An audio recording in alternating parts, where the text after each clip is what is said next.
आज पुन्हा एकदा आरशासमोर उभं राहून स्वतःलाच प्रश्न विचारलास ना, माझंच नशीब असं का?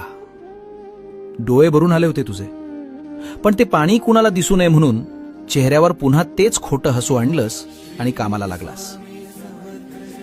मला माहितीये तुझी घालमेल. महिना संपायच्या आधीच पगाराची वाटणी झालेली असते.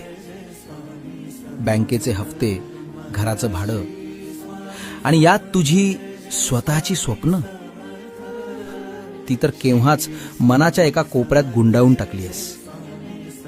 पण बाळा, जरा शांत हो. तू ज्याला बाप मानतोस ना, तो त्रैलोक्याचा स्वामी समर्थ आहे हे विसरलास का? तुला काय वाटलं, तुझी ही ओढाताण मला दिसत नाही? अरे, ज्याने तुला या जगात पाठवलंय त्याला तुझ्या उद्याची काळजी नसेल का? तुझा हा वनवास आता संपला.